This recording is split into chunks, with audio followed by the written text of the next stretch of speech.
Nega bunchalik Amerika va Isroilga qarshisiz? Men faqatgina yurtim tomonidaman. Siz ham bilasizki, hech qaysi davlatda do'sti bo'lmaydi.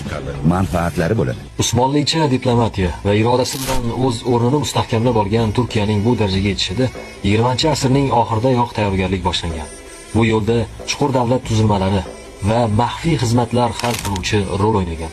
Hiram Abbos esa ushbu tizimning muhim bo'g'inlaridan biri edi.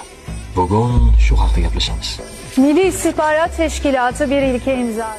Uning faoliyati ba'zi doiralarda ziddiyatli ko'rilsa-da, Turkiyada milliy xavfsizlik xizmati yo'lida salmoqli hissasi bor.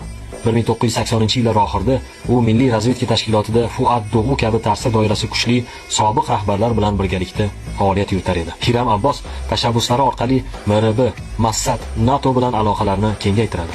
Bu mintaqada maxfiy tarmoqlar orqali Turkiya ta'sirini oshiradi. Livandagi As-Sada terror guruhiga qarshi operatsiyalar uning eng muhim strategik yutuqlaridan biri bo'lgan. Maxsus operatsiyalarda ishtirok etgan Abdulloh Chakli maxfiy agent sifatida Fuat Doğu va Abbos bilan bilvosita aloqada bo'lgan degan taxminlar bor. Hiram Abbos 1990-yil 26-sentyabr kuni Istanbulda noma'lum shaxslar tomonidan otib o'ldiriladi. Suiqasdni Devsol o'z zimmasiga olsa-da, uning o'rniga Turkiya maxfiy xizmatlarining o'zaro ziddiyatlari sabab bo'lgan degan mish-mishlar tarqaladi. Bu voqea Turkiya tarixida susurluk davrining boshlanishiga sabab bo'ladi. Bu esa alohida mavzu. O'rta Sharqqa kirish oson, lekin u yerni boshqarish va boshqarishdan voz kechib chiqib ketish oson emas.